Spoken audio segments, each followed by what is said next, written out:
I present to you the story of a loving, obsessive father who slowly descended into madness and along the way discovered the secret to eternal life. Our story begins not in the 1980s, or even in the 1970s, but all the way back in the 1930s. It was the throes of the Great Depression, and people were in desperate need of cheap entertainment, especially in Utah, one of the states hit hardest, fourth highest unemployment in the nation, and full of transients. People looking for work in Salt Lake, finding none, and ultimately moving on to find their fortunes out in California. People were tired and they were hungry, but as they traveled, there was one thing that could lift their spirits. A simple roadside attraction called Fredbear's Singin' Show. The ads were plastered all over town, featuring an animated bear drawn in the popular pie-eyed cartoon style for characters at the time. He resembled cartoons like Mickey Mouse, Felix the Cat, Betty Boop. It immediately said that this, Fredbear's, was a place where you could bring the family. And the price, honestly, couldn't be beat. For 50 cents, you could get food and entertainment as you watched the local trained real-life dancing bear perform on stage. Normally, you only got to see dancing bears at large traveling circuses like Barnum and Bailey, where the tickets would go for about $1. That's $1 without food. But this was a smaller show, like the type from the Vaughn brothers or the Robbins brothers, where tickets would sell for just a mere 50 cents. Watching that bear do tricks on stage brought a glimmer of joy at a time when so much was wrong with the world. The simple show would go on for years, bringing happiness to hundreds of travelers passing through looking for a quick meal. But it left a permanent impression on one little boy, capturing his imagination in a way that nothing else had. One little boy named Billy. That was his nickname at least, but his parents liked to call him William Afton. The bear could dance, it could sing. For decades, William dreamed of recreating that moment of bringing a musical bear to life, but how? William was smart, without a doubt, and he had a keen mind for business, but he wasn't the most creative. How do you make a singing, dancing bear come to life? The best he could do was using rudimentary costumes. We know, based on the retro poster that was hidden in Security Breach, that at least at one point, Fredbear was an actual bear. Dancing bear shows were a real form of entertainment. The only problem is that, timing-wise, none of our main characters would be the people in charge of that business in the 30s and a series of pizza restaurants in the 80s without him just being extremely old. Best case scenario, if Afton's running the singing show when he's 18, that still puts him at nearly 70 when the first pizzeria opens and his murder spree begins. That just doesn't make a lot of logical sense because he doesn't become immortal until his first death in Springtrap. That's why I suspect that Fredbear's Singing Show was either a family business that Afton then carried on to a new generation, or something that he saw as a kid and just wanted to recreate when he grew up. William was inspired by the work of Walt Disney, who throughout the 50s and 60s was pioneering the use of mascot suits throughout his theme park. The big innovation? Suits with 5 fingers. This allowed the performers wearing the suits to use their natural arms and hands to interact with the guests, as opposed to the older models where the arms would just hang limply by their sides. Finally, with a simple mascot suit, he would be able to realize his childhood dream. He would be able to bring Fredbear to life. To appeal to the kids, and for copyright reasons, he changed Fredbear from a realistic brown animal to a cartoonish yellow bear with a purple hat and bow tie. But feeling like one character wasn't enough, he added another friend, a yellow rabbit with a purple vest and matching tie named Bonnie the Bunny. While Fredbear was certainly his first love, Bonnie was extra special because that was his. It was an original character that he had created from scratch. And I do mean scratch. William's hand-sewn costumes were rough with seams and stitches visibly showing. It's a handcrafted suit. You can see the seams and everything. It even has 5 fingers for the performer's hands. It is very much not a Springtrap suit. This is something much more rudimentary. It came at a time before animatronics were a part of the story. That's why I suspect that it was actually the first, predating literally everything. It's also a suit that is very personal to Afton. He put his digital consciousness in that form. It's his personal avatar. It's the way that he sees himself. There's also a whole separate discussion to be had here about the habits and rituals of serial killers. So the fact that he's choosing to lure kids and kill them in this particular suit actually says a lot about his emotional attachment to it. So while Fredbear seems to have started as someone else's creation, Golden Bonnie was uniquely Williams, giving him a personal connection. And that's not all. In this whole franchise, only one set of characters have themselves 5 fingers, the Nightmares. Even Golden Freddy, Fredbear was a 5-fingered wearable suit at one point in the story, as we see in this shot from the graphic novel, before he, like everyone else, was turned into an animatronic. This seems to imply that all of the main characters had similar wearable mascot outfits at least at one point in time, and that whoever is having the FNAF 4 nightmares, if they even are nightmares, saw those mascot suits specifically. Bonnie and Fredbear would perform on stage to small but enthusiastic enthusiastic crowds. Finally, he was able to deliver fantasy and fun to all the kids, delighting and inspiring them in the exact way that he had been delighted and inspired so many years ago. Afton, despite eventually falling to become the heartless serial killer and mad scientist that we know him as, began as someone with good intentions and a love of entertaining kids. He wanted to bring things to life from the very beginning, a theme that recurs a lot for him throughout the rest of the franchise. And things could have ended there. That could have been the end to his story. It could have been perfect had it not been for one thing. Other people saw the success of his idea and they wanted in. Enter Chica's Party World, a rival restaurant starring performing animal characters. His idea, except they did it better. William may have been the first, but obviously he wasn't the best. It hurt the prideful William Afton to admit it, but this restaurant was able to do the thing that he always wanted to do: make the animals actually come to life. All of the performers in this restaurant were robots, simple metal skeletons that were powered by battery packs, but all of them able to freely turn and talk and dance on their own, no human required. It was like magic that came from the mind of a brilliant creator named Henry Emily. This Henry, in some small way, had been able to harness the power of life itself. Afton admired him. He was jealous, to be sure, but he also looked upon this man with awe. Off to one side of Chica's Party World was a small cabaret stage featuring an elephant magician. On the other, a hippo known to ramble on and on. That one was more of a joke for the parents, but it was the main stage that was for the kids. A rocking band of characters featuring a yellow chicken thing with a southern drawl named Chica, backed by a band of other country-themed characters, including a pig with a banjo, an upbeat frog from the local swimming hole, and a brown bear with a heavy southern accent. Wait, a bear? But bears were his animals. Why not a cow or a horse? Something to fit the country theme a bit better. Why'd it have to be a bear? And adding insult to injury, they had the nerve to call this thing Ned Bear, a direct copy of his own Fredbear. Whoops, that's gonna leave a mark. I've suspected that the mediocre melodies played a much more important role in the story than just being a bunch more animatronics to fill out the roster. Especially Ned Bear, which is just so suspiciously close to Fredbear. And yet, there are two key details that we're gonna have to justify with any mediocre melodies mention. One, they're very rudimentary with external battery packs, implying that they come very early in the timeline. And two, we know that at minimum, Mr. Hippo does eventually become an official member of the extended Freddyverse. But if these things are supposed to be cheap, generic rip-offs, why would you be trying to rip off yourself? You wouldn't. You would be stealing someone else's ideas. So if Afton created Fredbear, there would have to be some rival franchise. The only other person who would likely be ripping him off? Henry.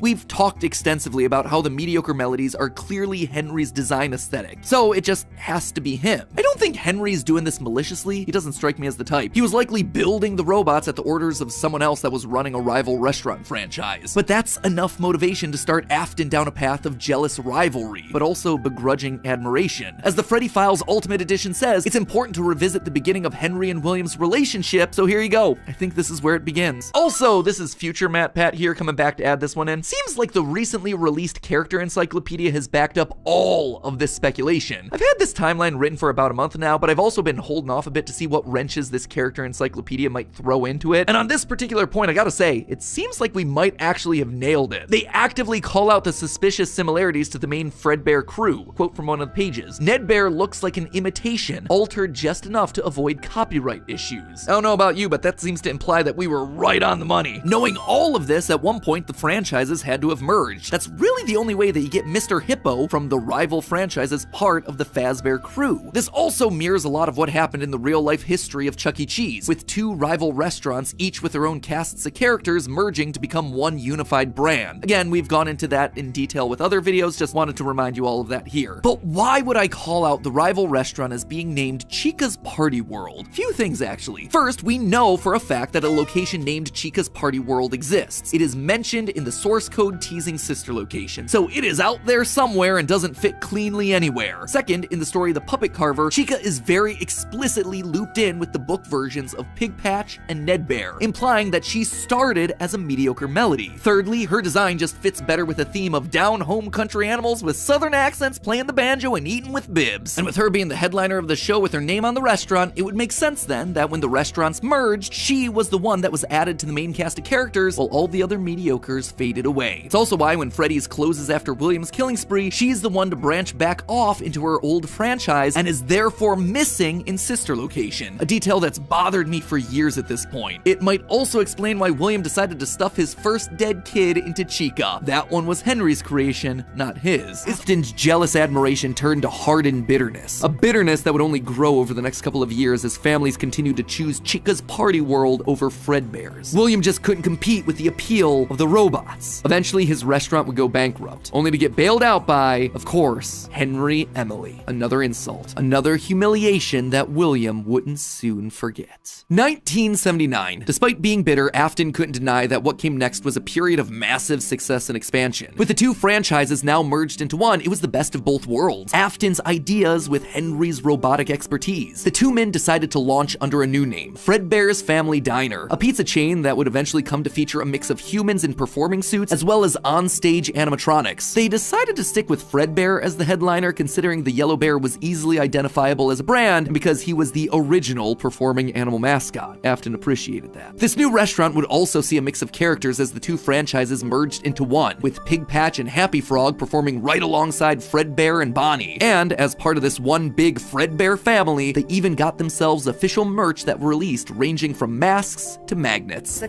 crappy Mr. Hippo fridge magnet? I am sorry, Gregory. That said, not all the characters were winners. The reception to some characters was just mediocre, so they faded away into the dumpster, storage units, and retro budget tech stores of lost nostalgia, waiting for their chance to step back into the limelight if and when a headliner went out of commission. Others, though, would fare much better, like a new Pirate Fox, as well as a blue guitar-playing variant of the yellow Bonnie Bunny. Ultimately, the franchise would get so big, it would spawn its own cartoon show, Fredbear and Friends. Business was booming. In the end, Fredbear and Bonnie's popularity would be so strong that they would be able to support the Fredbear's Family Diner franchise all on their own, while also spinning off a new sister location dedicated to their friends. In 1983, Freddy Fazbear's Pizza launched, giving a dedicated home to all this new supporting cast of characters: Chica the Chicken, Bonnie the Blue Bunny, Foxy the Pirate, and of course the headliner, a brown Freddy Fazbear. Business was good, and Afton was happy, mostly. It did bother him that the one original character that he created, the one that he himself played, Golden Bonnie, got passed over for inclusion in that cartoon show. The only character in the roster of regulars to get ignored for the show, but other than that, things were going smoothly. He had himself a wife, 2 sons, a daughter, he had a thriving business, and best of all, he was able to learn the craft of robotics from the man that he both loved and hated, Henry. Together, they were constantly pushing the limits of what these characters could do. Because it was quick and easy, new characters introduced into the roster would be given a simple hand-sewn suit with 5 fingers that any performer could wear. Eventually, Henry would design one of his signature animatronics for that character, utilizing a divided mouth with either a hinged or sliding jaw design. This was the first generation of animatronics. But why stop there? Afton had big ideas. What if the animatronics weren't just locked to the stage, but could freely roam the restaurant and interact with the kids? What if his mascot suits could become animatronics? What if you could use more than just rigid metallic skeletons? Why not experiment with tubes and wires that would give the animatronics fluidity and flexibility while still providing structure? The possibilities for this technology were endless. Afton fell in love with robotics. He had started with a dream of bringing one simple singing bear to life, but with robots, he had stumbled across the tools that gave him the ability to control life itself. And thanks to Henry, he was practically speedrunning his way to an engineering degree. And while William wouldn't admit it out loud, one other thing that kept pushing him forward was the desire to beat his former rival, to prove himself smarter and more capable, to surpass the man who everyone else considered to be a visionary genius. But pride cometh before the fall, and tragedy was about to strike.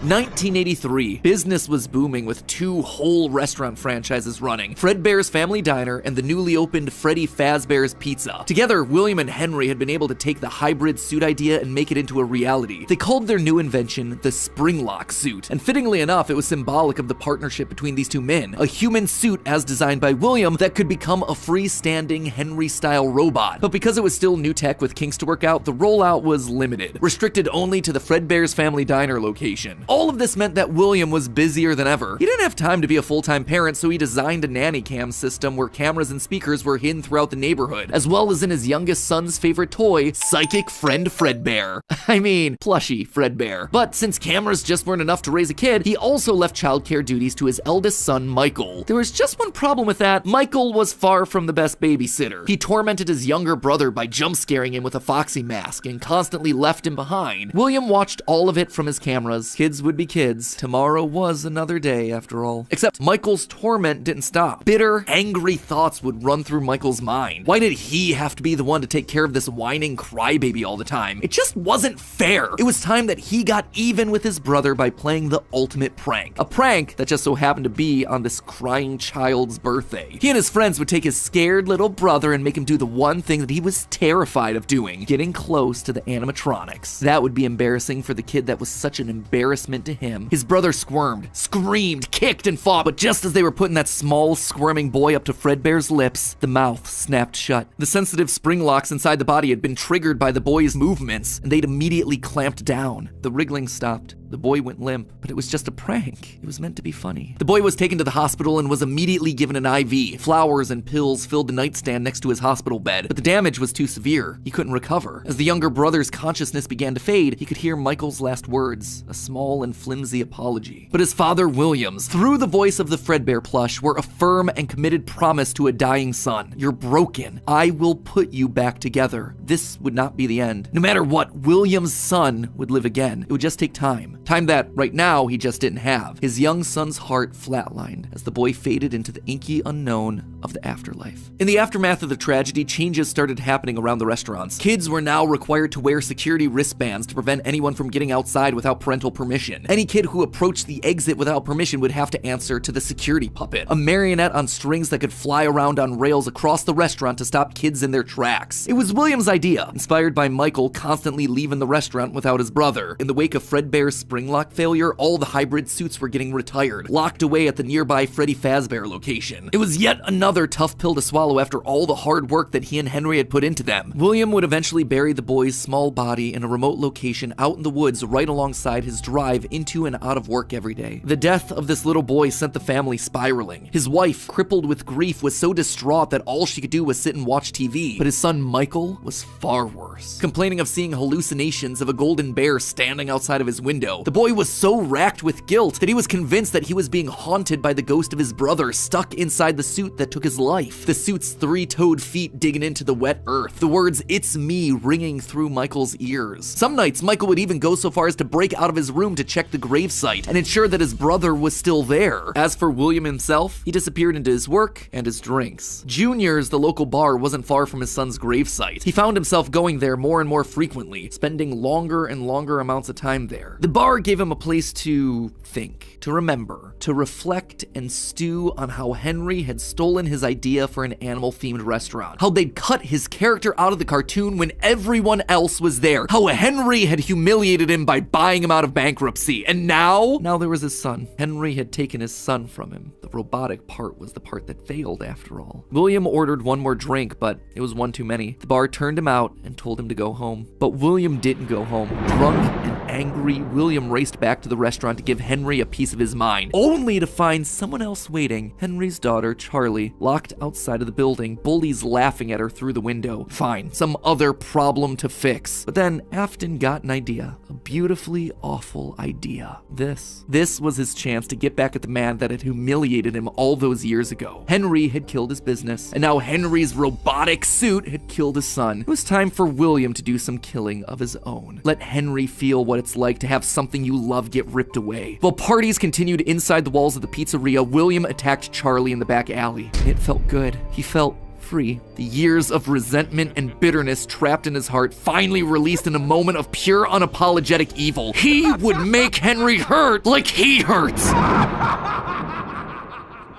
And in that moment, William became a killer. He dropped Charlie's lifeless body and drove home. forced to confront his family problems later that night, appalled, but also a little excited by what he had just done. Charlie's death would remain on the books as a random act of violence, and though Henry had suspicions about William, there was no physical evidence, nothing that could link him back to the crime. In the weeks that followed, Fredbear's family diner would close for good. 2 high-profile deaths around the restaurant with 2 grieving owners in such a short period of time was just too much bad press to handle. Besides, Freddy Fazbear's was still open, and it was the newer restaurant anyway. All the equipment from the diner, including the old yellow suits and security puppet, would get retired to that location, and there they would sit for 2 uneventful years. The rest of 1983 and 1984 were spent quietly grieving. Freddy Fazbear's Pizza and the new cast of characters were a hit. Tragic memories of their yellow predecessors quickly faded. Afton kept a low profile and buried himself in work and research, quickly reaching Henry's level of engineering and even surpassing him. And while Henry slowed down to grieve, Afton kept going, even starting his own company, Afton Robotics, for all those pet projects that were a little bit too experimental for the regular operations of the pizzeria. The first of these experimental projects was a secret workshop under his house, a veritable bunker, which allowed him to work while still monitoring his kids via hidden security cameras. 1983. A passcode that served as a constant reminder of why the cameras were so important, why he was down there in the first place. This was all to fulfill the promise that he had made to his son, right? I will put you back together. This was for him, all for him, right? But cameras weren't enough. He needed to solve the runaway Michael problem. He had to keep him in the house. He couldn't have another one of his kids wind up dead inside of an animatronic suit. So why not run a little experiment on Michael? You see, all this work with Henry had gotten Afton to start learning more about life, robots, the human mind, and what a fallible machine we as humans were. Our reality is so easy to manipulate with a few sensory deceptions. Deceptions like sound. With just a few sounds, he had discovered that he could alter a person's vision. He could transform blank, smooth plastic robots into lumbering, twisted nightmares. Nightmares far scarier than he could create with actual materials. They would appear organic, rotting, putrid, terrifying. These would be his means of keeping his son Michael in the house where he belonged. Was it extreme? Maybe. But then again, this was the boy who had killed his son. He would make him sorry. And so Michael would grow up not only dealing with the memories of his own guilt, the hospital room, the pills, the flowers, the death of his brother, but also facing literal nightmares, illusions created by sound. Michael would never forget these either. Years later, as a security guard, he would still draw pictures of them inside of his logbook. But all of these extra projects meant that his home life suffered even more. He was an absent father and a non-existent husband, leaving his wife cold and alone. Why do you hide inside your walls when there is music in my halls? All I see is an empty room, no more joy, an empty tomb. And despite her repeated demands that he leave his office and engage with the family, he refused time and time again, leaving her no choice but to leave. You burned down my house? You call that a house?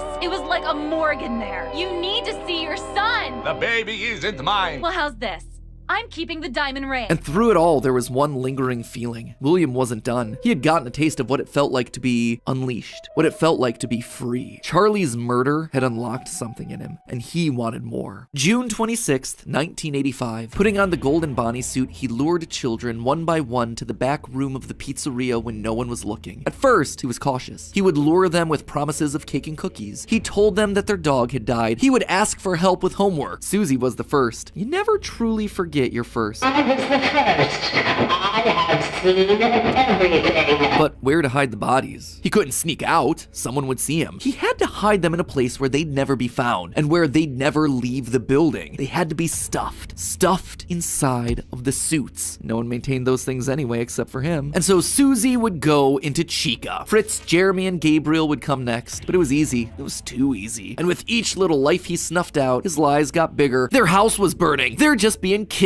Until the last one where all pretense was off. He let himself get violent. Too violent. I'll just wait for him after school, throw a bag over his head, hit him with a shovel, and drag him into the back of my car. The body of Cassidy was far more bloody and broken than any of the others. He'd let himself go too far. That one he shouldn't have killed. With no more active animatronics left, he shoved the body into the one suit that remained backstage. The long-forgotten yellow Fredbear, now broken and discolored with age. Broken, like Cassidy was broken, like his sun was broken. Newspapers reported on this disappearance, naming the whole thing the missing children's incident. Police would even charge William with the crimes after finding security footage of the golden mascot suit luring kids to the back, but they couldn't convict him. They had no bodies, and his face had been hidden behind the mascot suit the entire time. What they had was circumstantial at best, and so he walked away a free man. But Henry knew the truth. In these murders, he saw his daughter Charlie all over again, so he threw Afton out of the company and shuttered the doors to the old pizzeria. Henry would keep the franchise quiet for 2 years. This would not happen again. This could not happen again. How could he protect the kids? Finally, he developed a solution. He would implement an even more extreme security system in the form of new animatronics, toy animatronics, inspired by the toys that they had been selling years ago. But these guys, these were special. They were a new breed of robot with facial recognition abilities. But most importantly, they're all tied into some kind of criminal database, so they can detect a predator a mile away. All the original animatronics, now withered with age, were moved to the new location. With a plan in place, it was time to try once more. The year was 1987, and the new and improved Freddy Fazbear's Pizza was making headlines in local newspapers. Headlines that just so happened to catch the attention of William Afton. Freddy's was back, and without him? That was his idea, his character. Henry was, yet again, trying to cut him out of the picture. No. As long as these restaurants stayed open, William would always come back. Then he noticed the phone number to apply at the bottom of the article. $100 a week to apply call. Afton would go back, not as an owner or co-founder. He would go back in the one place that they would least suspect him, a lowly day shift security guard. And there it was. Buried in the back of parts and services, mixed in with the old withered animatronics, was the golden rabbit. With the yellow security badge still on his chest, he used his crank to pull open the spring locks. It was time for Bonnie to give an encore performance. Someone used one of the suits.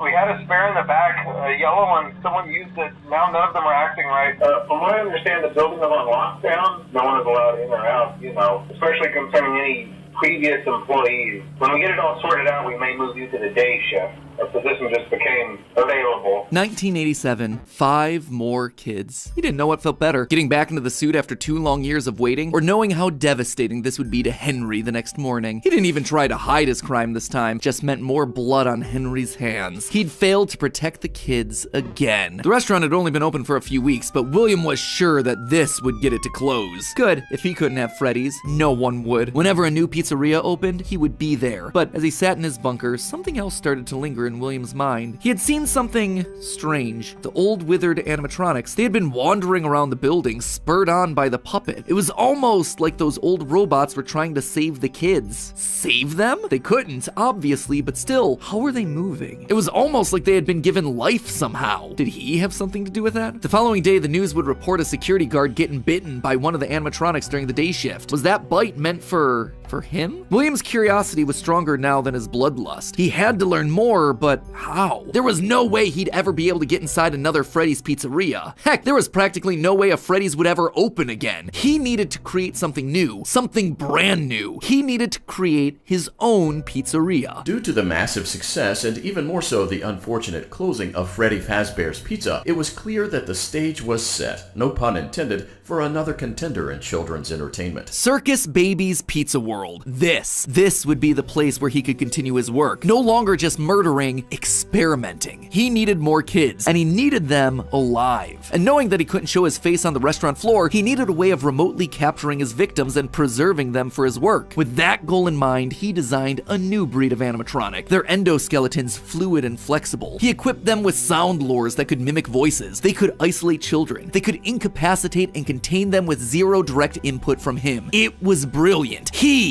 was brilliant. Far beyond the simple bars and wires of Henry's designs. And the characters he chose for this were uniquely his. His new roster wasn't going to be tainted by Henry's disgusting barnyard bird. Instead, it was back to his characters, his creations, Freddy, Bonnie, Foxy, as well as 2 special ones. The first, Ballora, was an homage to the woman who left him. Now she would never leave him again. The second, the titular baby, was designed with his baby in mind, Elizabeth, his youngest child. She would always be Daddy's little girl, the one that listened to him, the one that obeyed, until the day that she didn't. Daddy, why won't you let me play with her? She's so pretty and shiny. Didn't you make her just for me? The day before Circus Baby's Pizza World opened, she disobeyed. She didn't listen. Left alone with Baby, she got too close. The animatronic ripped in half and swallowed her whole. A scared and confused child fading into eternal darkness. By the time Afton found her, it was too late. She was gone. He immediately canceled the launch of Circus Babies under the guise of a gas leak. But wait, as he sat there at the foot of the stage, he noticed that something was different. The eye color of the robot had changed. Baby had been built with blue eyes, but now they were emerald green, the same color as Elizabeth's. Was she in there? Could this all be connected to the free-moving animatronics that he had seen at Freddy's? He had to know more. His mourning turned to excitement. He had to return to where it all started. 1993. Pathetic. This place was pathetic. Henry had clearly tried to reopen one final time with those old original animatronics from so long ago, but William's damage to the brand had been permanent. These things stank of death. They hadn't been washed in decades. But even if they had, nothing could wash away the stink of murder that haunted these halls. One night, then another, then another. William repeatedly snuck into the old broken restaurant to lure the living animatronics to him, one by one dismantling them, robbing them of their endoskeletons. The metal had to be the secret. It had to contain the remnants of life itself. But he had to know for sure. Leaping out of a room that was invisible to the animatronics programming, he dragged the oversized robotic skeletons back to his underground workshop, back to where Circus Baby watched on with glowing, curious eyes. Eyes that somehow felt alive. Not knowing what else to do, William melted the robotic parts down. 5 animatronic endoskeletons reduced down to one silvery puddle of goo. Could he transfer this living metal to his own creations? He had to try. He picked up a syringe and filled it with the molten metal and injected the goo into Funtime Freddy's twisted, wiry endoskeleton. And suddenly the coils came to life. Like snakes writhing in a pile, what had once been cold, lifeless metal moved and jolted on its own. He'd done it! He had unlocked the secret to life itself. Except something was clearly wrong. The movements were erratic. They were violent, angry. Baby didn't act this way. She had been calm, collected. This was clearly something else, something mindless and frantic. Perhaps by mixing the souls and then portioning them out, he had created incomplete beasts. He would need to keep testing to truly understand it. He needed more of this remnant. As he searched the old pizzeria one more time for any remaining scraps of metal, the ghosts attacked. His past victims come to collect their due, all led by Cassidy. The 5 lined up and blocked the door, and Afton's mind reeled. The scientific implications of this were incredible. Ghosts, real ghosts that he could see, all standing against him. But what could they do? What couldn't they do? He panicked as Cassidy approached. How do you stop something that's already dead? Maybe with the thing that resulted in their death in the first place. He would get into his suit like old times. He would regain his power over them just like the day that they died. He was the genius. He was the one in the suit. He was the one in charge.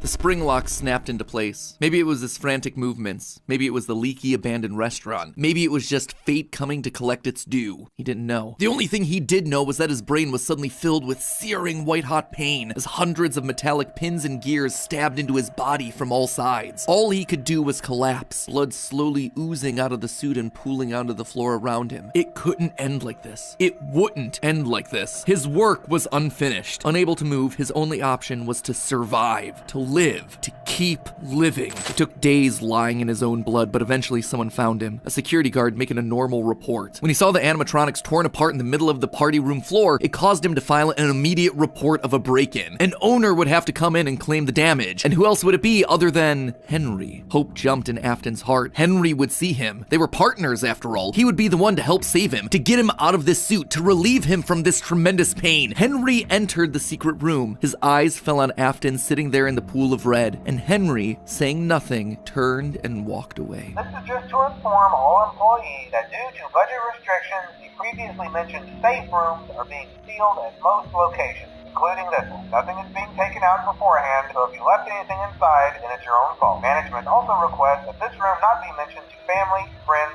or insurance representatives. And so there Afton would sit, hanging on for 30 years, trapped behind the walls with an iron will that refused to die. Most of this is things that we already knew, stuff that's been established and re-established time and time again by the games. That said, there are 2 things that I absolutely have to address. The first and biggest is the placement of Sister Location, or more specifically, Elizabeth's death. To me, evidence in games seems to suggest that it was meant to come before the crying child's death in 1983. The biggest clue to to this is that the crying child saw something. Remember what you saw is the phrase that's repeated over and over again by psychic friend Fredbear, aka William Afton speaking through a walkie-talkie in the Fredbear plushie's stomach. But what did he see? Well, I think we can tell based on how the nightmare animatronics are visualized. They have mouths in their stomachs, just like Baby ripping in half at the waist to swallow a kid. There's also the empty girl's room, one presumably left behind by a dead sister. And lastly, it explains why he's scared, and more specifically why Afton wants him scared. He needs his kids to stay away from the animatronics. He doesn't want them getting too close because the last time one of his kids got too close to a robot, his daughter died. That's then why he sets up the nightmares, to scare both Mike and the crying child away from the animatronics from that point forward. That's why books like the Character Encyclopedia outright suggest that we play as the crying child in Fnaf 4. That's why he has a nanny cam following the crying child everywhere, so he can keep tabs on his kids when they're out of his sight. He can't let another Elizabeth situation happen. The death of Elizabeth also gives William Afton extra motivation for killing. He's a grieving father. His daughter was taken away from him, so Charlie should die as well. He's lashing out at the world after losing his kids. And again, we know that at least one of his children had to have died prior to Charlie's death, based on the mound of dirt that we see in Midnight Motorist. It also allows circus babies to open and close earlier in the timeline, which is how you wind up with Funtime Foxy appearing as Mangle in the FNAF 2 location. Basically, Elizabeth dying first has everything it needs to fit, except for the most important thing, the murder weapon. Why would Afton be building an animatronic with a giant claw in its stomach so early in the timeline? At this point, he just has no motive. It just doesn't make sense prior to 1983. At this point in the story, he hasn't killed anyone, and we know for a fact that the missing children's incident is 1985. So Elizabeth's death coming before any of those events just doesn't work, hence why I placed it where I did in the narrative timeline. Afton's death here is also a bit tricky. We know that he returned to the FNAF 1 location to break down the original animatronics in order to harvest their remnant. We know that he melts down 5 things to become one thing. Candy Cadet makes that very clear. So the 5 things are the 5 endoskeletons from the various animatronics. That would be totally fine if it weren't for one huge problem. On his 5th visit to the pizzeria, Afton gets spring locked. So either the 5 becoming 1 starts in 1993, but then finishes 30 years later when he reemerges from the wall to add the last endoskeleton to his pile, or he's had himself some reason to return to the original location after harvesting all the stuff that he can. It's not ideal, but it's the one angle that makes the most sense. William still wasn't back. Weird.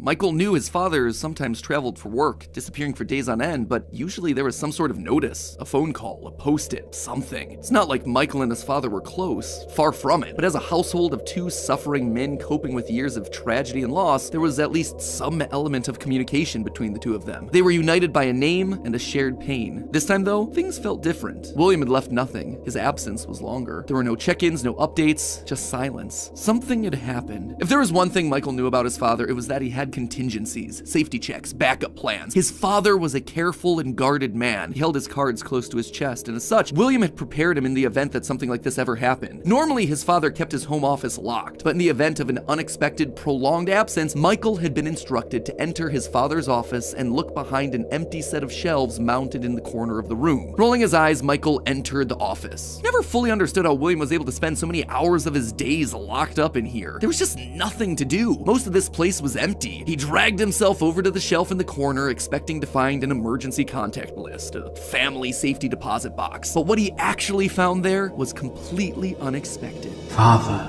it's me, Michael. I did it. I found it. It was right where you said it would be. The shelf swung open and revealed a giant industrial elevator, one that led straight down into an underground bunker. But that was impossible. Hidden inside his childhood home was a secret entrance to an enormous underground science lair? It didn't make any sense. Seriously, it didn't make any sense. And yet, here it was, mapped directly underneath the floor plan of the house that he'd grown up in, lost his brother in, been tortured in. Michael thought that he'd known his father, a prideful, sad, angry man with petty everyday problems, but clearly he'd been living with a stranger this entire time. His father had secrets. Suddenly, the days of William being locked inside of his office made sense. He'd been here the entire time. Where was here, though? Was this Circus Baby's entertainment and rentals? The Circus Baby restaurant always did seem to be a deeply personal project for father, a failure of his that cut unusually deep, especially after that first location had to be closed prematurely due to the gas leaks. After that day, father father really did seem to change, to lose himself even more in his work. Clearly, the entrance he had found was some sort of secret back way into the facility, one that required crawling through vents to navigate. His father had been working here, but in secret. Why? And that's when he found her. At the end of the facility, Circus Baby, his father's pride and joy. Except something was different about her. She wasn't like the others. The way she talked, the stories she told. This wasn't just a robot. She was alive somehow. And not only was she alive, she also felt familiar. There is something bad inside of me. I'm broken. I can't be fixed. Will you help me? Was this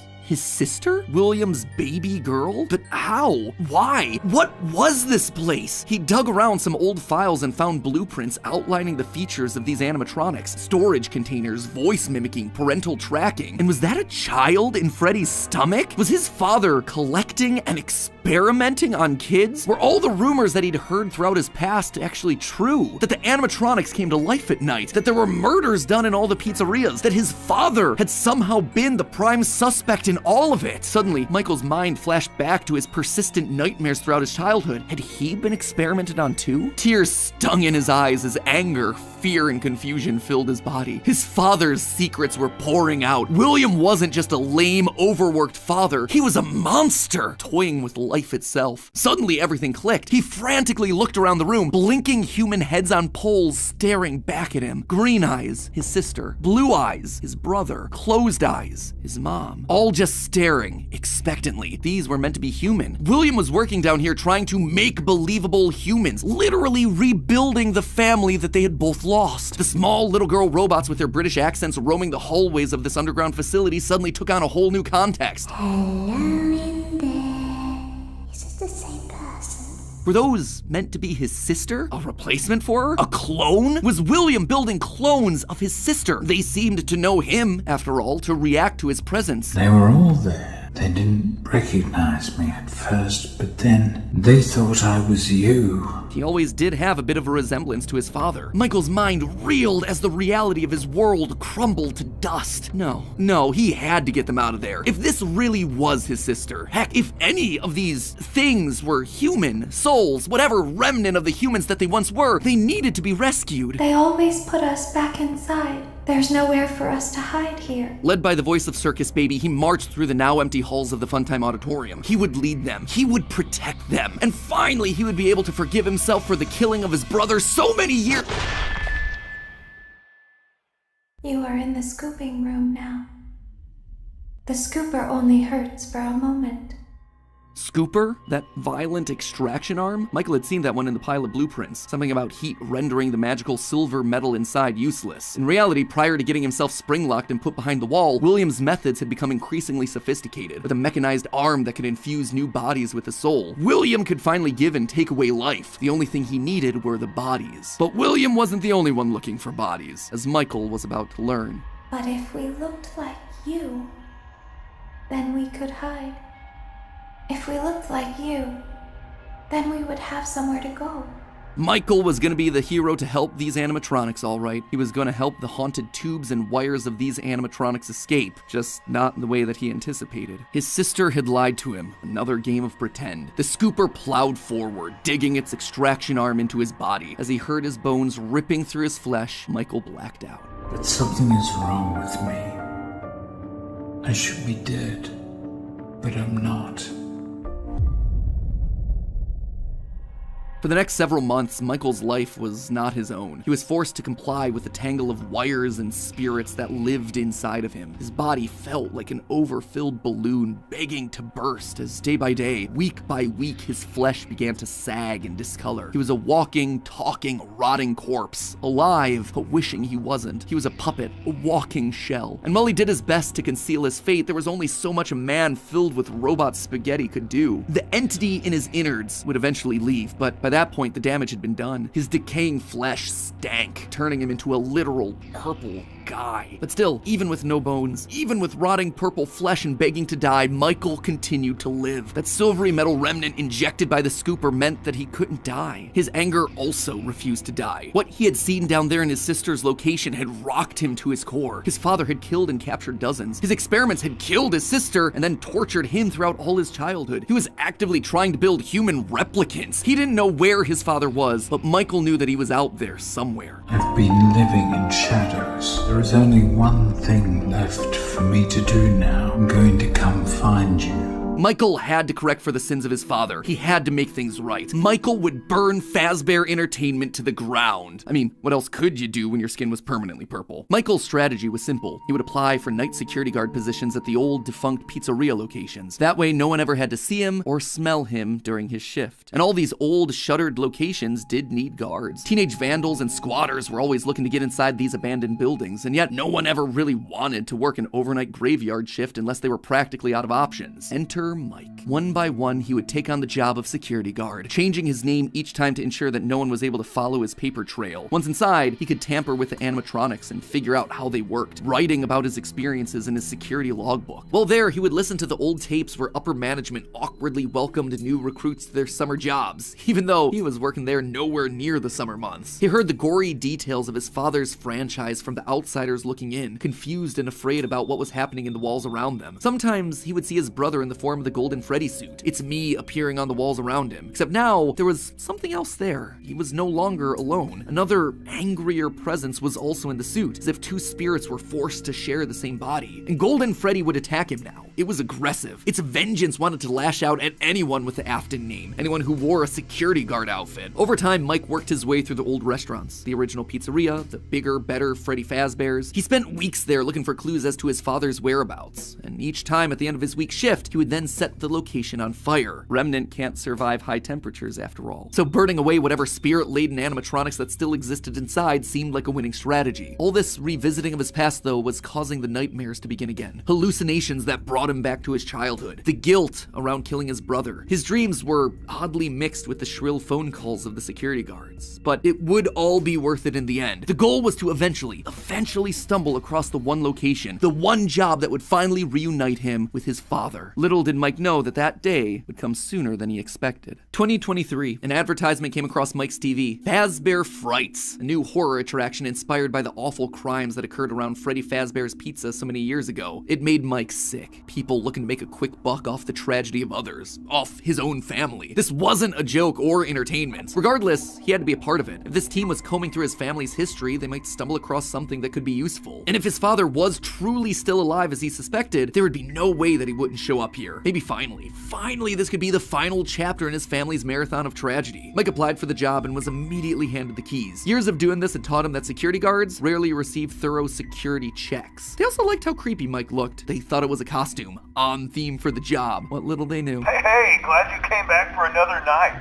I promise it'll be a lot more interesting this time. For weeks, there was nothing. But just as Mike considered giving up, he received the call that he'd been waiting for years. You're not gonna believe this. We found one. A real one. Could this finally be him? Sure enough, there he was. William inside his iconic golden Bonnie Springlock suit, only now it was green and decaying with age. And there they were, a small family of broken men finally reunited. It's been a long time, Dad. Mike had always struggled with the phantoms of his past haunting him, but now all the animatronics he'd encountered over the past months, hopping from pizzeria to pizzeria, suddenly sprang to life, their burned faces haunting him as he tried to keep track of his father on the cameras. It would seem that William's mere presence had put the spirits on high alert. Ultimately, they were harmless, more annoying than anything else, but there was one that felt different from the others, one that was more than just a mere phantom, the security puppet. If he looked at the cameras at just the right moment, he could see it floating there through the halls. He could even see its reflection in the water pooled on the ground. It would seem like he wasn't the only one there on a mission. While he was dealing with Springtrap, Michael assumed that this one was likely dealing with the spirits of this place, finally setting them to rest. Hopefully this means a happier day for all of us, Mike thought to himself. And in that moment, he felt the air around him release, like pressure being let out of a bottle. The building sighed, as if 5 spirits had finally been allowed to move on. He had the sense that his brother was a part of them. He rigged the wiring inside the building to misfire, and the dry, desiccated walls erupted in flames. It is finished.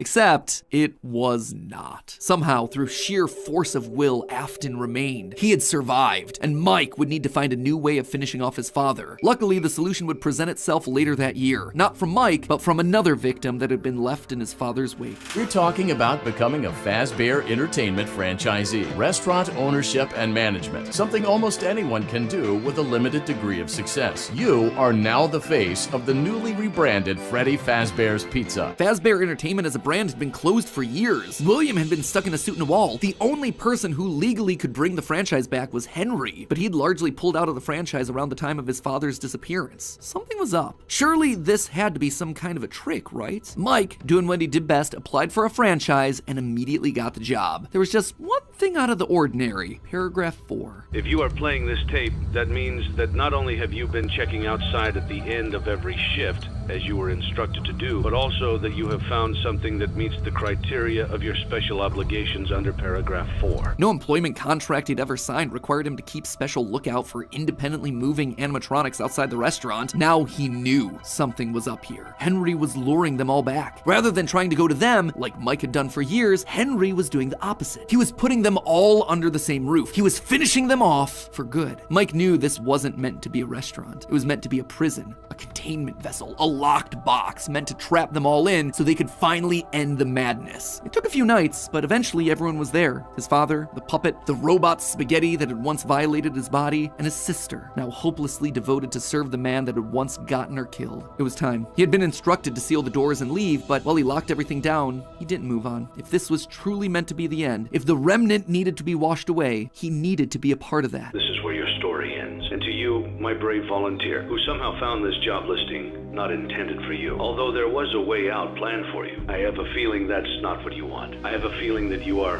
right where you want to be. And to you monsters trapped in the corridors, be still and give up your spirits. They don't belong to you. For most of you, I believe there is peace and perhaps more waiting for you after the smoke clears. Although for one of you, the darkest pit of hell has opened to swallow you whole. So don't keep the devil waiting, old friend. And with that, it was over. The Afton legacy died with all of them trapped inside of a literal box. As the flames danced around the office, Mike, for the first time in decades, was happy. But William wasn't gone yet. Although the darkest pit of hell was open and waiting for him, something or someone wouldn't allow him to move on. Instead, he found himself locked in moments from his past. The pizzeria, his son's room, his underground bunker. It was as if his brain's neurons were all firing at once, overloaded, mixing and matching all his biggest fears, regrets, failures. What was this place? How did he get here? He called out into the silence.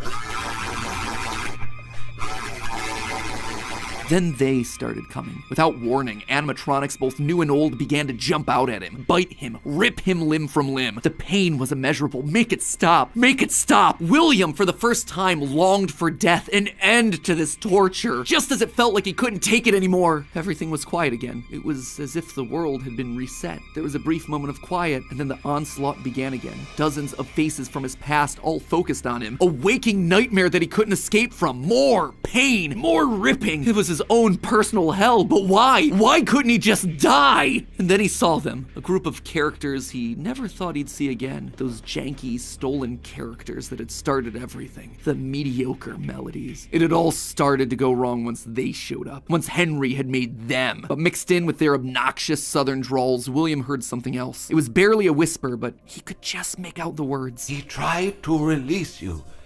He tried to release us. But I'm not gonna let that happen. I will hold you here. I will keep you here. No matter how many times they burn us. That voice. He knew that voice, but from where? Greetings from the fire and from the one you should not have killed. The one he shouldn't have killed. William thought back. He'd done a lot of awful things, but there was always the one that stood out. Not Charlie, his drunken act of revenge. Not Susie, his first true murder. No. Instead, it was the one that he had lost control with. The one that he had broken beyond repair for no good reason other than because he could. The one that he'd stuffed inside the golden bear that his partner used to wear. Cassidy. They were back, and now they were trying to punish him, to make him suffer like he'd made them suffer. It was almost like William and Cassidy's souls had been locked together, fused by a collective rage and spite. Each refused refusing to move on. But while Cassidy was so focused on taking revenge, they actually did the one thing that would be the downfall for so many others. They kept William alive. Even though fire should have destroyed the remnant that was coursing through his being, Cassidy kept William breathing, paving the way for his escape. William's will was so strong, his soul so powerful that he managed to put a part of himself inside the circuitry that housed the spring-lock suit, and there his consciousness lay, inside a single circuit board,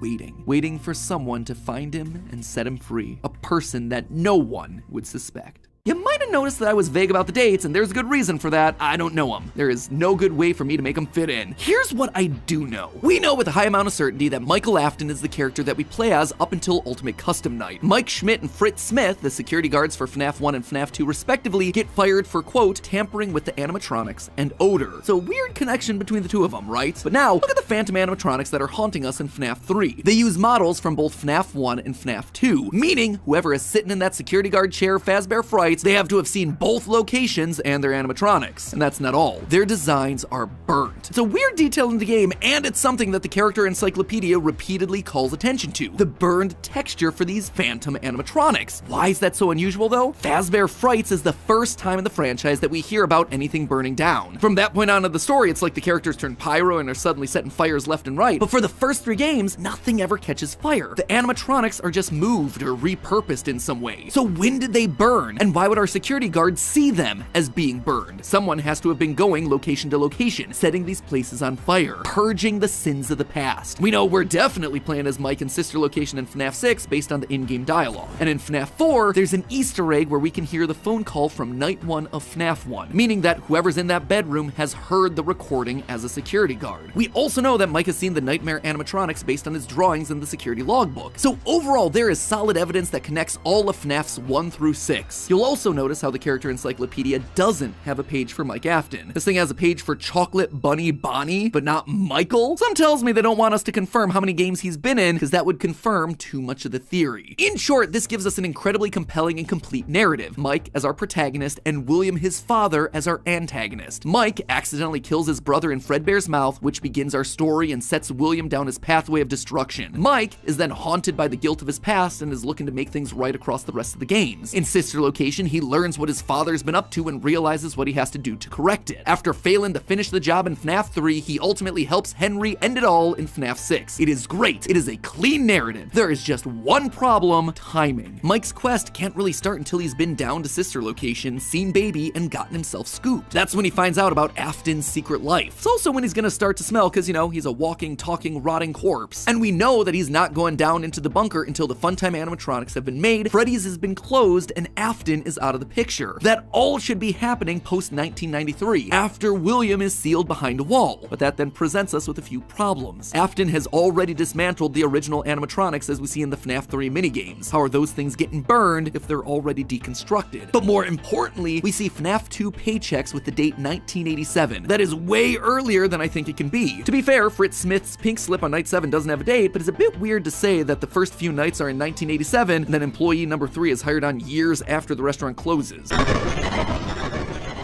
Fazbear Entertainment was dead. There is no need for you to return to work next week, as Fazbear Entertainment is no longer a corporate entity. All debts had been paid, all assets redistributed. The company was outright dissolved. Even the memories of the horrors that had happened there started to fade away in the public consciousness. The people were gone too. William was dead, Henry was gone. A whole generation of young Emilys and Aftons had lost their lives to the horrors of the pizzeria, all of them collateral damage to the man in the bunny suit. Everyone the company had ever touched was dead and gone. Well, all except one. Pay your child support, you deadbeat! I'm keeping the diamond ring. I also set the house on fire! Clara Afton. She'd been there in the early days, back when things with William were good. They'd had the perfect home, a thriving business, the ideal family. But shortly after their youngest son died, things started to change. William had become distant, lost in his work, obsessive. She had watched him change from this irritatingly brilliant man that she had fallen in love with to a drunken monster struggling to hold himself together. And despite her trying to reach out to him in those desperate days, he was just too far gone.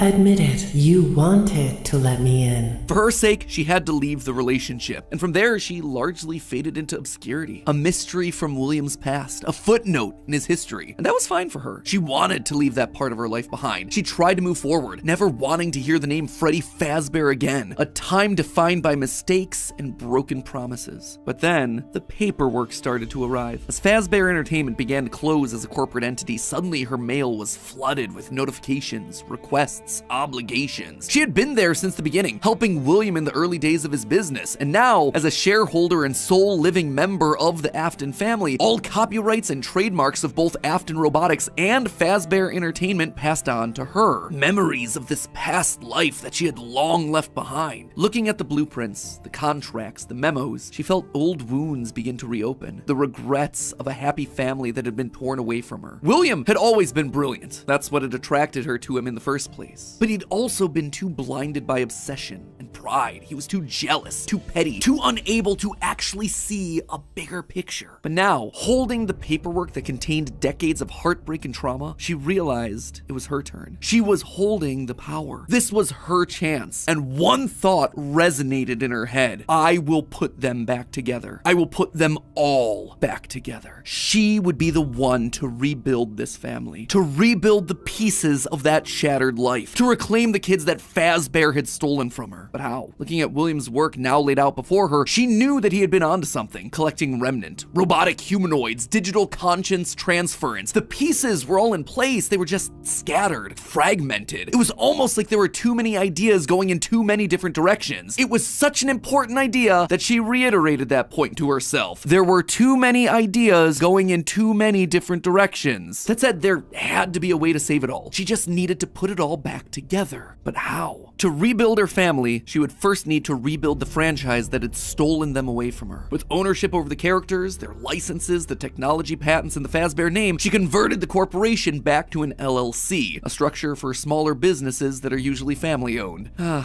The irony was fitting. From there, she would need remnant, and lots of it. Remnant was the key. Clearly, in the later years of his life, William had been using Circus Babies Entertainment and Rentals as a remnant farm, sending robots to kids' birthday parties in the hopes of nabbing bits of the stuff here and there. But clearly, it wasn't enough. He had, like 4, maybe 5 animatronics going out every week? No. It was a decent idea, but to get the remnant they required, it needed scale. Dozens, hundreds of animatronics, all out there, all gathering remnant from unsuspecting customers. But to do that would require help, something William would never ask for. William had kept everything in-house. His obsession with control limited him. Clara, though, she wasn't nearly that precious. A plan like this required partners, people outside of Fazbear to do the heavy lifting. So she contacted a mid-sized delivery company, DLZ Shipping Solutions, to help build replicas of all the original animatronics. And with meal delivery apps being all the rage, why not an animatronic delivery service? Order one to celebrate your birthday, your Halloween party. How about a 4th of July picnic? We'll invite Liberty Chica and 4th of July Freddy on over. She would make sure that they made skins for every occasion. Chocolate Bonnies for Easter, Shamrock Freddies for St. Patrick's Day, Dia de los Muertos Chicas. And thus, the Fazbear Funtime service was born. That's right. With the Fazbear Funtime service, you'll never be alone again. You'll always have someone watching your back. Was it ridiculous? Absolutely. Was it a sellout? No doubt. It was exactly the sort of thing that William would have hated, but it needed to be done to get enough remnant. Normally, the novelty of ordering an animatronic wore off after 1, maybe 2 times, but with new skins for new holidays, suddenly you had yourself an animatronic perfect for every occasion. It would keep people hooked. It would keep them ordering the latest and greatest that Fazbear Entertainment LLC had to offer, and all the while they'd be collecting and returning the remnant back to her. In a word, it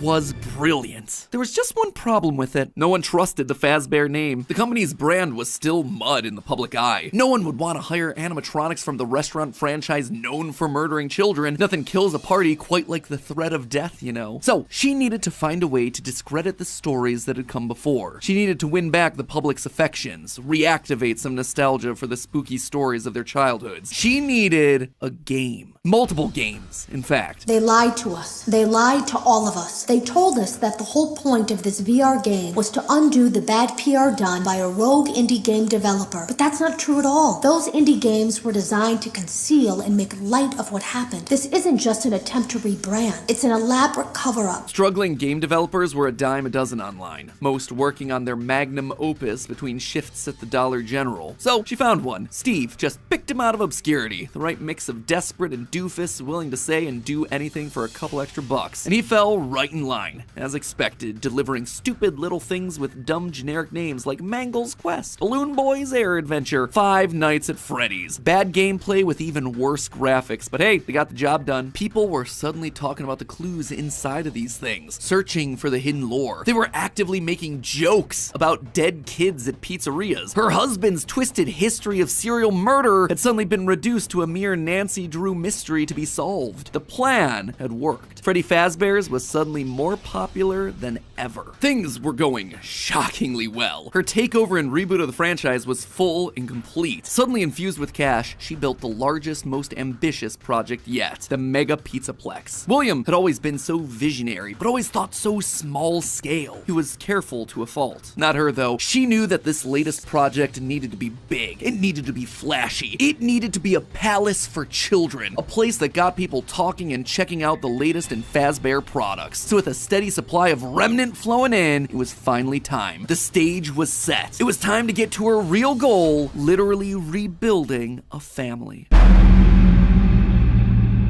March 2035. The first was obvious. The crying child, her little boy, the one that was the first to get ripped away from her. She'd seen down in his bunker that William had gotten very close to replicating artificial humans using animatronic technology. And so that's exactly what she would do. Rebuild her boy from the ground up using robotic parts. His shaggy brown hair, his favorite striped shirt, even down to small details that no one would notice, like the band-aid on his left knee. William's research had even found ways of making animatronics that could bleed and process food, making them virtually indistinguishable from a typical human. He would never have any idea of what he actually was unless he was explicitly told. The only things that could possibly ruin the illusion were any overrides to his internal systems. If something were to, say, interfere with the cameras that he had in his eyes, or cause some sort of a core reboot to his hard drive, or x-ray his metallic bones, then yeah, he would be exposed. But otherwise, to the outside world, he was just your typical, normal human boy. She worked down in the bowels of the Pizzaplex, giving him life, but it was one thing to build him. It was another to help him remember his identity. He died so young, so early in their history that there was no preserved memories for him, no documentation that she could just download into his digital brain. So bit by bit, she trained him, forcing him to remember who he was. In a corner of the room, she even made a makeshift dinner table, a reminder of their happier days. The family recreated: 2 brothers, a sister, a father, and the mother at the head of the table. The one in charge, the one in command, the one bringing all of this to fruition. But his progress was admittedly slower than she would have liked. At first, he could only communicate through simple ones and zeros, then rudimentary drawings and crude letters. But bit by bit, images of his past life started to come through. Balloons, colors, houses, bears and faces, birthday parties, all for me. Gregory was alive. As the robot boy embraced her, she felt a warmth that she hadn't in decades. This was the joy that she'd been working towards. This was what it was all for. Her son, back in her arms again. The plan was working. She had to keep going. Next was William. If the family was truly going to be put together, she would need him. And she knew exactly where he was, in the ruins of that old Freddy Fazbear's pizza place where Henry had trapped him. In fact, that's specifically why she insisted on building the Pizzaplex there over the sinkhole. It was the best place to hide what her true intentions were with the entire operation. Digging through the wreckage, she found him. He was right where she thought he'd be. Seeing the putrid shell of the Springtrap suit, though, was not something she was prepared for. The rotting corpse of William Afton was disgusting.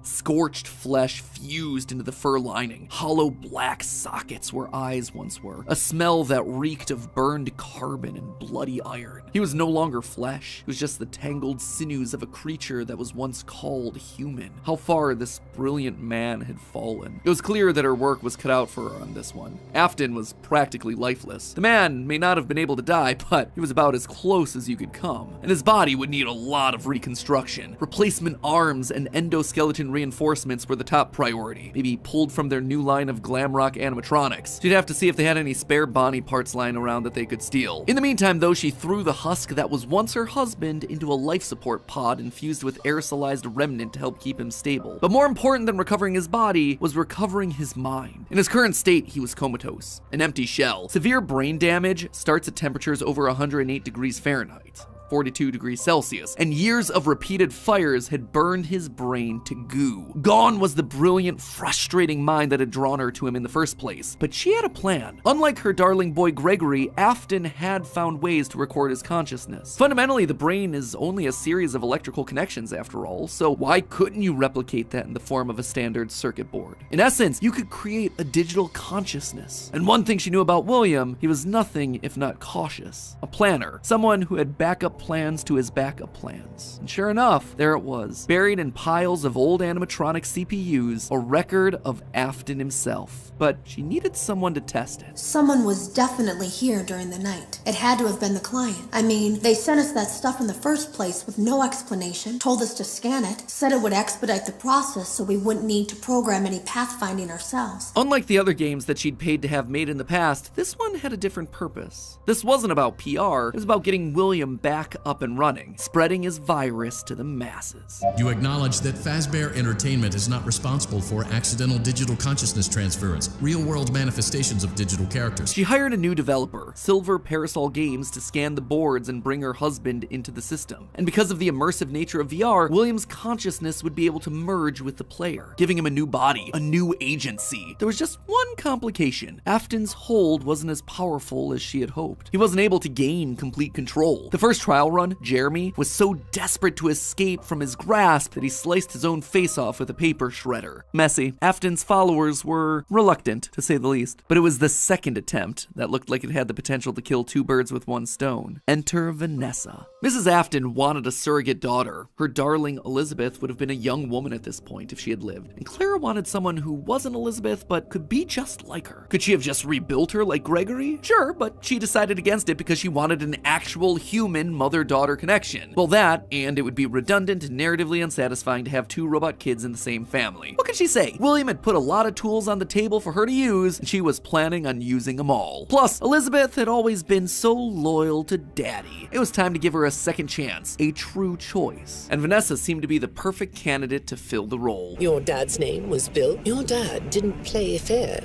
did he? He used to make your mum look bad in court. He manipulated you. I know your mum after she lost the custody case. I was supposed to be a good girl. She started as a QA tester at Silver Parasol Games, a VR game development company that was part of her plan to bring back William. But more importantly, Vanessa checked all the correct boxes. Right age, blonde, green eyes with a fondness for flowers and the outdoors. In many ways, it was her daughter all over again. Except it wasn't just looks and personality. What really mattered was Vanessa's mind. Underconfident, coming from a broken home, motherless, able to be manipulated. Yes, she would do nicely. She would be the one to save dear old Daddy, just as the real Elizabeth would have wanted. I will make you proud, Daddy. While testing the VR game, William's digital consciousness merged with Vanessa. Oh sure, she fought, fragmenting Afton's code into a series of tapes hidden across the game, trying to do web searches to regain control over her life, but it wasn't enough. She was weaker than Jeremy. She was a thrall that, despite occasional moments of lucidity, had to obey. And with Vanessa, it was a 2-for-1 deal. She was getting a daughter back while also bringing her husband one step closer to reactivation. She just had to make sure that Vanessa was headed the right way. The reborn Gregory was an expert hacker, part of the benefits of being an Afton and a robot. So Clara had him keeping tabs on Vanessa, hacking into her emails and trailing her therapy sessions to ensure the future Elizabeth was falling in line. If any of the therapists started to ask too many questions, they were promptly dismissed from their positions. And while Gregory kept tabs on Vanessa's personal life, Mrs. Afton made sure to clear a path for her professionally. With Silver Parasol's collapse at the hands of the Anomaly, she then had the possessed Vanessa bring the contaminated circuit boards to DLZ shipping and the Fazbear Funtime service. More glitches, more Remnant, more Afton. But it was her last move that was the best. In a true masterpiece of poetry, she brought Vanessa over to be Chief Security Officer at the Pizzaplex. A true family tradition to don the hat and badge, and all it took was a recommendation from the top as well as some emails marked for deletion. Sure, Vanessa didn't have relevant experience for the job, job, but when it comes directly from the CEO, does it really matter? Husband, son,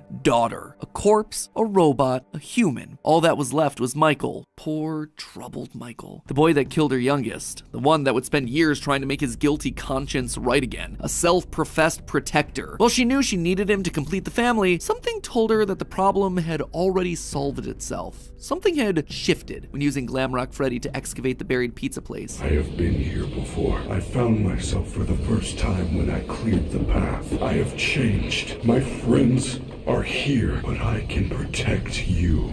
I am not me. Maybe it was the remnant that had coursed through Michael's veins. Maybe it was the spirit of Michael living on as a protector. But he was there, somewhere inside of Glamrock Freddy. She could feel it. And just like that, she'd won. She'd done it. Sure, there were still some kinks to work out, some final brainwashing of Vanessa, some rehabilitation of William, but they were there. Finally, all together again under one roof. The Aftons reunited. A happy ending. That's how it could have ended. That's how it should have ended, had it not been for a few unanticipated developments. For one, something was just wrong with the Pizzaplex. Almost as if the entire building was haunted, possessed. Puppet plushies hiding on ceilings, behind crates, places that they had no earthly way of belonging. Staff bots with greasy tears down their eyes acting like they were being puppeteered by some sort of a nightmare. Even their sounds had the echo of nightmares long past.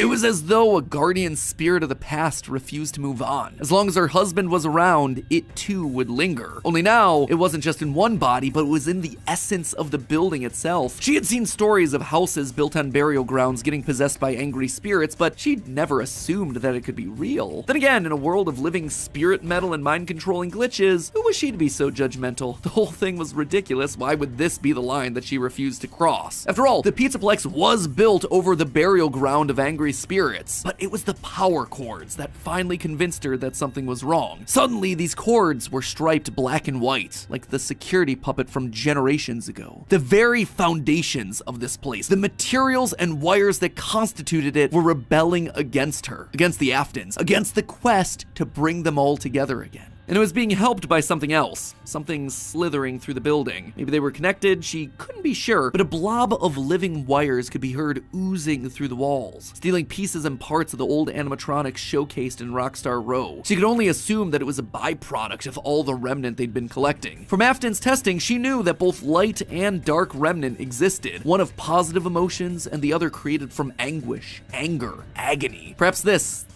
thing was an amalgamation of all the darkest parts of the pizzeria's history, a collection of the hatred still housed inside these defunct endoskeletons and exosuits. As long as it was left alone, it seemed to be harmless. But if any Afton outside of Michael got too close, it would lash out wildly. Even young Gregory, looking to punish the family that had been complicit in its horrible creation. Little did she know, though, that Gregory should have been her biggest concern, that bringing the family together would have some unforeseen consequences. Gregory was normally the goodest of boys. She had literally built him that way. But lately, he'd been disappearing more and more often, disobeying her orders, requests. She knew that he loved playing on the arcade machines once the Pizzaplex closed, being so good as to top the leaderboard on practically all of them. But lately, he was nowhere to be found. She suspected his absence had to do with Glamrock Freddy's failed performance the other night, when he malfunctioned live on stage, almost as though the core programming of Freddy responded to seeing this rebuilt small boy. Almost like it awakened something inside of him. She'd have to make sure that Vanessa was on the lookout for him, but she'd soon come to learn that Vanessa wasn't enough. Whether it was the influence of the nightmare puppet or a reawakened hatred of animatronics seated deep in Gregory's code, something had caused him to rebel, to rip apart each animatronic in the Pizzaplex. Bit by bit, this boy was tearing down the empire that she'd so painstakingly built, freeing Vanessa from her mind control, destroying the remains of Afton in the basement, setting Glamrock Freddy loose. As her carefully created world crumbled around her one more time, she began to plot her revenge. She would have to bring them all to ruin.